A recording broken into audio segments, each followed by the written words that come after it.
Alright, so today's qualifying was extremely thrilling.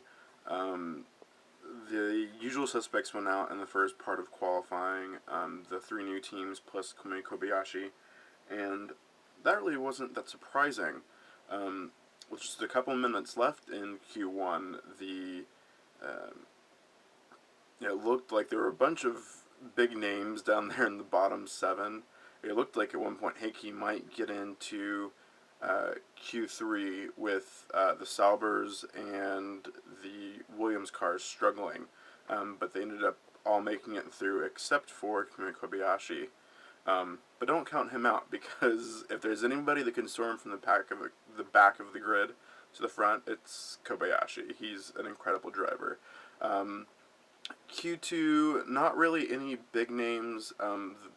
Both Williams went out, as did Paul DeResta's Force India, and at the end of the session, Nick Heidfeld got kicked out in 11th place. The good part about that is they get to start on whatever tires they want. The common wisdom is that if the race is dry tomorrow, that they will run two stints on the soft tires and then a very short stint at the end, probably, on the harder compound, the prime tire. Um, Seeing as how the race is the Nürburgring, the weather there can change in a second. Forecasts that I heard uh, recently, earlier today, said that it was likely going to rain.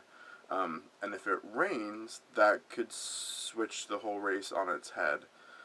There are cars that are much better in the rain, namely, for me, really the McLarens and I think the Ferraris. I think for me, the ones who suffer the most are the Red Bulls in the rain. I think it's just something about their car setup. But it could be interesting. You could see Jenson Button is really good in the rain, and he qualified 7th. So if it starts raining, I'd see Jenson moving up towards a podium. So that would be rather interesting. But the real story was, of course, that Mark Webber got pole position. He qualified first. The German Grand Prix is different in that it's held between two racetracks, and that where we are this weekend is the Nürburgring, which is not. Um, Whenever you hear people talking about this car was developed at the Nürburgring, this is not the same Nürburgring. It's right next door.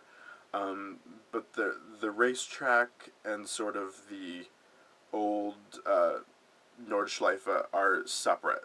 They're not going around the carousel turns that's real popular in photos. Anyways, alternates between the Nürburgring and Hockenheim, and so they've been going back and forth for the last few years. And this year is actually the last year that the Nürburgring has a contract to hold the F1 race. So if their contract's not renewed, presumably the German Grand Prix would just be held at the Hockenheim, which it had been before they started this back and forth. So, anyways, but if it rains, it'll be interesting. Mark Webber, 2 years ago, which was the last time we raced here, Mark Webber got his first pole and his first race victory.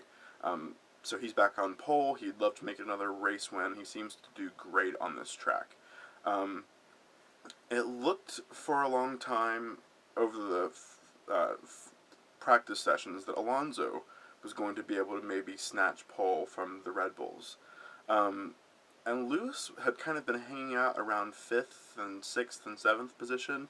But Lewis actually strung together a great lap during Q3 and got second. He is the other half of the front row. And so that was really great to watch, namely because McLaren had looked like in the last couple of races like they were slipping back and that Ferrari was starting to overtake them. But what we saw here was that Lewis was less than a tenth of a second, um, basically just more than, you know, 5/100ths of a second slower than Mark Webber. And so Lewis has got real pace, and he was more than a second quicker than Button. So if they were setting up the cars similarly, whatever direction they moved with on the car is working better for Lewis. And it's great to see him up there. He was smiling from ear to ear, said it was probably one of his best laps ever. And so I think that'll be a real shot in the arm for McLaren, because Ferrari had looked like they were the ones that were going to take it to Red Bull, and now McLaren maybe have some hope with some of the upgrades they brought. So I'm extremely excited for tomorrow. It should be a great race.